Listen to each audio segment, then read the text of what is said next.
y a une forme de médiation culturelle qui est sollicitée, à laquelle de toute façon tout le monde répond, enfin, majoritairement, beaucoup répondent et le font, mais qui ne correspond plus, en tout cas dans les demandés, il y a vraiment une espèce de clivage entre le temps du politique et le temps de l'artistique. Il y a vraiment voilà, une espèce de dissension entre les deux choses. Voilà. Avec une contraction du temps artistique liée au fait qu'aujourd'hui, les artistes, alors après on peut discuter de qui sont et que sont les artistes, en tout cas, doivent répondre à des appels à projets qui sont de plus en plus complexes, de plus en plus difficiles à remplir, des demandes de subventions, des évaluations, etc. Et que tout ce travail-là se fait au détriment d'autres types d'activités et de pratiques artistiques. Quel temps aujourd'hui l'artiste encore arrive-t-il à consacrer sans séparer le travail de préparation qui peut se faire dans certains cas, comme l'exemple que mentionnait ce matin Vincent, avec des habitants dans un travail de collectage, dans un travail d'approche, un travail d'atelier, qui fait partie d'un travail de création. Mais après, sur la réalisation, la finalisation, quels sont les moyens encore aujourd'hui disponibles à l'artiste? Un artiste a-t-il le droit de simplement avoir envie de créer une chorégraphie ou de mettre en scène telle pièce ou de présenter un concert un soir pour des musiciens ou après tous les autres arts que je n'oublie pas, que ce soit la marionnette, la rue, enfin, le cirque, etc., etc. Par contre, le politique, lui, il est là pour allouer l'argent où bon lui semble. Mais peut-être que c'est lui le problème. Ouais. Tout simplement. Faut pas aller. Voilà, les personnes qui sont de la rue. Et voilà, moi je m'exprime. Je suis scat, je suis un danseur, je suis hip-hop. Je représente la rue. Et quand je parle au nom de la rue. Et la rue, c'est à tout le monde. C'est vous tous, la rue. C'est pas la rue, c'est pas une personne qui va se dire prétendant de la rue. Non, non, non, non. La rue, c'est tout le monde. C'est tout le monde. Et voilà, il faut réussir à avoir les mots pour déranger le politique. Et pour moi, la proposition des droits culturels, c'est tout l'enjeu de cette rencontre d'intérêts parfois divergents, et à quel endroit la politique, elle va se placer pour déplacer le curseur, infléchir plus d'un côté ou plus de l'autre. Mais la richesse de cette... alors dialectique, c'est complètement un télo comme mot, mais de cette rencontre et de cette controverse, elle est hyper intéressante, parce que les deux opinions doivent être enrichies d'une connaissance riche, vraiment variée, éclairée d'une situation et d'une discussion. Et je pense que les droits culturels, ils permettent aujourd'hui la maladie dont on souffre. On a toutes ces concertations citoyennes, etc., qui sont en souffrance. Mais pourquoi? C'est parce qu'il n'y a pas de richesse de points de vue qui s'affrontent, et on a peur aussi de cet affrontement. Mais cet affrontement, il doit être nécessaire parce qu'il permet de prendre une décision et de prendre une responsabilité politique aussi. L'intérêt que je vois à ce débat sur les droits culturels, c'est que ce serait de fait des droits universels et qui concernent donc toute la population.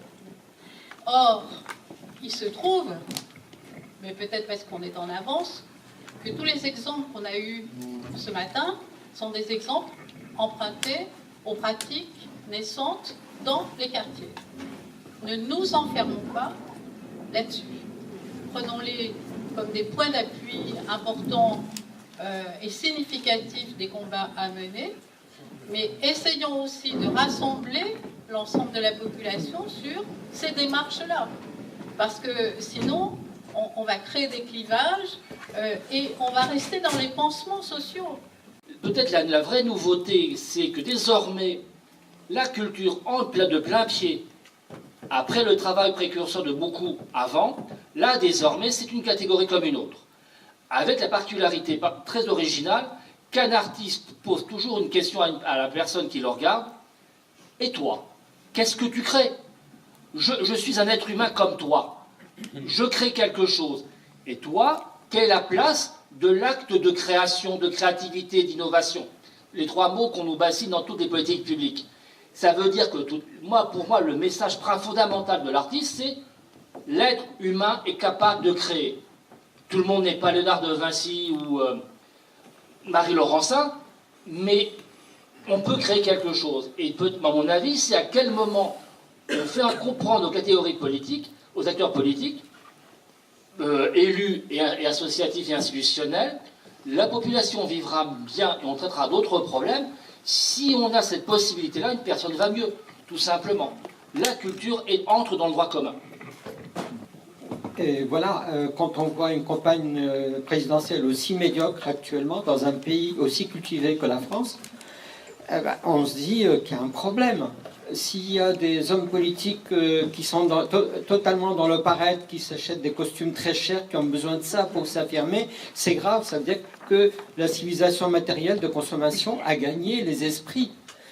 Ça veut dire que la créativité qui est derrière la politique et la culture, est en panne. Il y a quelque chose. L'imagination est en panne. Et là, on a parlé beaucoup de culture, mais on n'a pas parlé du droit. Le droit, on a dit que ça vient de la rue, c'est vrai, c'est un rapport de force qui n'est jamais définitif. Et là, franchement, comment réconcilier tout ça pour arriver à reconnaître les erreurs, à arriver à reconnaître les dérives, franchement et honnêtement, à étaler les causes des problèmes. Les droits culturels, c'est toujours, d'une certaine manière, quelque part, c'est toujours des nouveaux droits. Hein. Donc il faut avoir, à mon avis, ça en tête. Parce que sinon, si on se dit simplement il faut appliquer la déclaration de Fribourg ou tel texte de loi international, on est loin du compte. On est tous en charge et responsables du fait que de la bagarre qui est à mener, et la bagarre, elle se fait aussi dans la pratique. On voit la loi NOTRe, en fait, ça consistait à quoi? À juste mettre droit culturel dans un bout d'article qui a même noyé au milieu de tas d'autres, mais hop, on s'en saisit. Voilà, c'est exactement, c'est le cheval de Troie limite, et là on ouvre des perspectives dans notre capacité d'interpréter en fait la loi. Et c'est ça être citoyen aussi, c'est pas juste attendre d'aller au tribunal pour demander au juge comment vous interprétez le droit auquel j'ai droit. Mais non, c'est moi j'interprète le droit. Et j'y pense parce qu'aussi dans la démarche Paideia, on travaille dans les collectivités territoriales. Je vous dis pas le bazar en ce moment dans les collectivités territoriales, c'est d'une violence incroyable pour les fonctionnaires. Et les fonctionnaires ne sont pas tous des gens qui appliquent de façon bête et méchante la loi. C'est aussi nos alliés. Je vous rejoins aussi dans les institutions, on a des alliés. Et ils cherchent, eux, les marges de manœuvre dans la loi en disant là, vous êtes, monsieur, vous n'avez pas le droit de prendre la décision que vous êtes en train de prendre, c'est anticonstitutionnel. Les conflits, il ne faut pas en avoir une image négative, mais je pense qu'on aurait intérêt à les présenter au même type que l'écologie, que les économies d'énergie, comme des outils profonds de transformation sociale.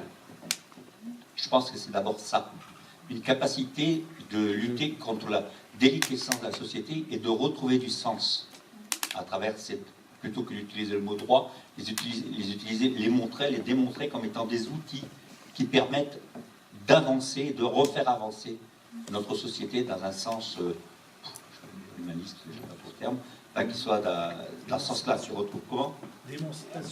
D'émancipation. Je veux dire, à un moment donné, notre rôle, il doit être multiple, sinon, alors vous êtes uniquement là pour aller faire travailler tel type de population. Qu'est-ce que ça veut dire? En plus, pour prendre l'exemple de ce travail avec Danse pour Parkinson, que je ne veux pas réduire à cette identité-là, ce qui fonctionne, c'est le mélange, c'est le croisement et l'horizontalité du travail, c'est-à-dire le fait qu'il y ait des gens divers, de divers âges, de diverses couches sociales, de diverses qualités de santé et de diverses intensités de professionnalisme. Du coup, c'est ça seulement qui fonctionne dans mon expérience, mais je crois, pour pouvoir partager avec d'autres artistes, que c'est ce qui fonctionne la plupart du temps, et que je trouve extrêmement dangereux de focaliser sur les quartiers ou sur les minorités.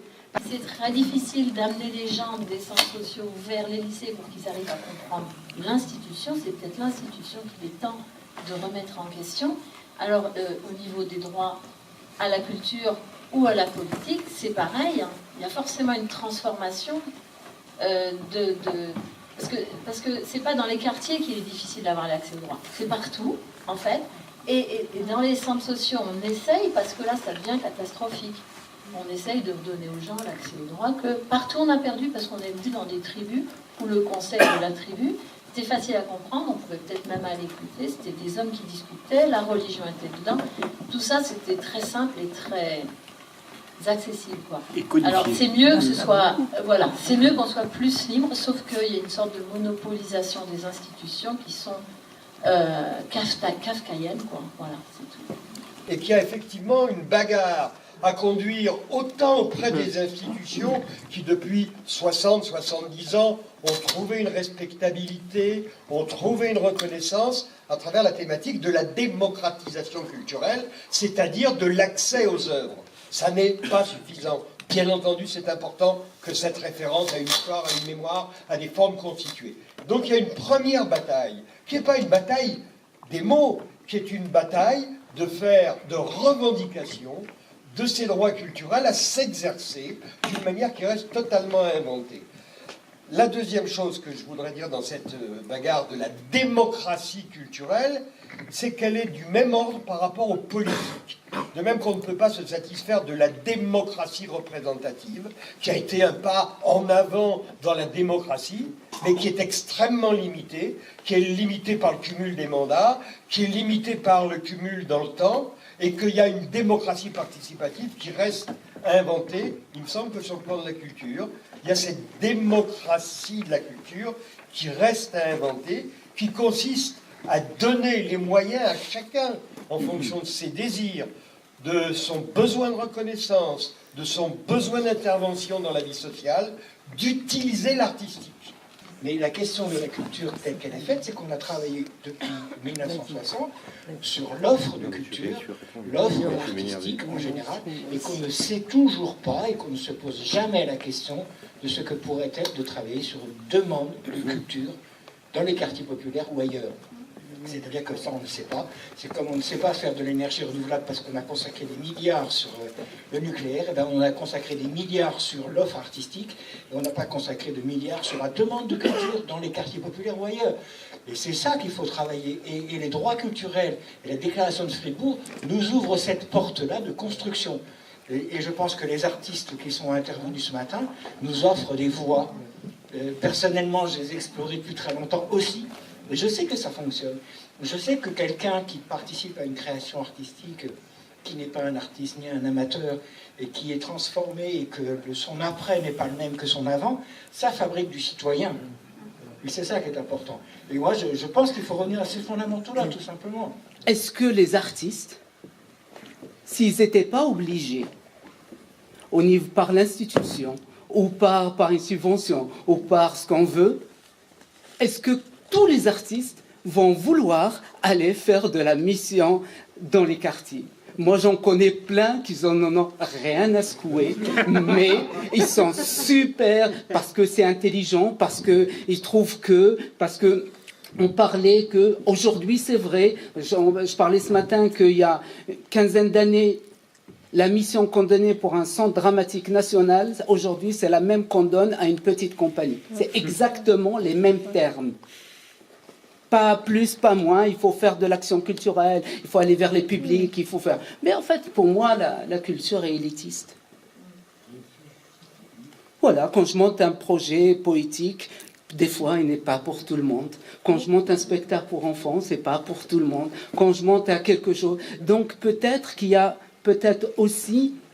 Est-ce qu'on doit faire comme les 10 commandements? Voilà, qu'est-ce qu'il faut voir ou faire dans la culture? Je ne sais pas, mais j'ai l'impression, oui, c'est vrai, c'est un positionnement politique pour que l'artiste puisse se positionner. Mais sans ça, je crois qu'on a du mal. Alors après, oui, moi j'adore travailler avec les bobos parce que je trouve ça fantastique. Mais vraiment, j'adore travailler avec les blessés de la vie. Je travaille avec des prisonniers, et c'est super. Et je trouve mon compte partout. Il n'y a pas de souci. Le problème, c'est que c'est comme ce que tu disais ce matin. C'est une émotion qu'on partage et peut-être à un moment donné, on a vécu quelque chose d'important. Si je travaille sur les droits culturels des personnes, j'entends bien Jean, des personnes, particulièrement dans ces quartiers, c'est parce que là, dans ces quartiers, il y a une inégalité fondamentale. Il y a une inégalité fondamentale et il y a en même temps une richesse au terme de mémoire et d'expérience de vie, etc., qui est essentielle. Et que là, dans ce quartier, en plus, malgré tout ça, les gens n'ont pas la parole. Donc moi je dis artistes qui travaillent le théâtre, en plus. Le théâtre, c'est un espace public de parole et de corps. Si je rencontre pas ces gens, je ne sais pas ce que je fais, moi, au théâtre. Il y a des tas de gens qui peuvent aller au théâtre, faire du théâtre autrement. Mais moi, je ne sais pas ce que je fais. Et je ne peux pas parler des droits des personnes, des droits culturels des personnes, si je ne parle pas en priorité de ces gens-là. Et si je ne travaille pas en priorité avec ces gens-là. Toujours les mêmes. On arrose les territoires qui sont déjà arrosés. Mais Beria est populaire, c'est pas un quartier de bobo. Le centre-ville est aussi populaire. Dans la notion de peuple, on ne peut plus se référer à la notion de la Révolution française, ni à la question des classes. Parlons des inégalités qui se cumulent et parlons de la place des artistes pour réduire les inégalités culturelles à travers la démarche artistique. Et on aura ciblé des populations, et non pas des publics. C'est pas des publics, on est public de quelque chose. Il y a là des populations qui sont ghettoisées, marginalisées, oubliées, qui n'ont pas le droit à la parole, ne serait-ce qu'à la parole électorale, parce qu'ils sont loin de tout ça. C'est ça la discussion. Elle est secondaire, peut-être, mais mettons-nous d'accord, ne nous abritons pas trop devant la notion de populaire qui serait affectée à un type de quartier et qui serait refusée à d'autres types de quartiers. Je ne suis pas allé chercher ces personnes-là pour venir. Ça a démarré avec Chantal Morel, où on est allé chercher une dizaine de personnes. Mais c'était après, c'était de bouche à oreille. Bien sûr, c'est des Nabil, c'est des Mohamed, c'est des Mustapha. Dedans, tu as de l'Hélène, tu as de la Brigitte aussi de temps en temps. Il n'y en a pas énormément, c'est sûr et certain. Mais malgré tout, j'ai quand même mis en place un atelier. Et en ce moment, j'ai Thérèse, Jean, 86 ans. J'ai du petit Nabil, des filles de 12 ans, de 13 ans, etc. Je pense que ce que je suis en train de dire là, j'en ai au moins 15, 16 comme ça. Je pense que c'est à nous, les artistes aussi, peut-être de temps en temps, sur ces territoires-là, à condition bien entendu d'avoir qu'on s'entende, ou de travailler peut-être ensemble et de mélanger. Et de mélanger peut-être, je ne sais pas, c'est pas que je veux dire, moi j'ai un public et les gens me suivent. Si je les emmène, je suis sûr et certain qu'ils viendront. Donc les droits culturels, je veux bien qu'on dise oui, c'est des droits parmi d'autres, mais en même temps, si on les enlève, on enlève toute la substance nécessaire à la dignité humaine. Un logement, encore une fois, on peut abriter quelqu'un et le rendre indigne. On peut donner de l'alimentation et le mettre en indignité. Tiens, parce qu'il sera toujours dépendant de mon bon vouloir, en plus. Etc., etc. Pour le droit à la culture, enfin, tout ce qui concerne les processus de création, c'est pareil. Les droits culturels, c'est juste ce qui vient étayer la capacité qu'on a à tous développer notre capacité de création, d'imagination. Et qui dit imagination, c'est aussi inventer des possibles. Moi, je crois encore à l'utopie dans le sens où ça nous booste. Ça nous booste. Limite, ça ne viendra jamais, peu importe, ça nous met en mouvement.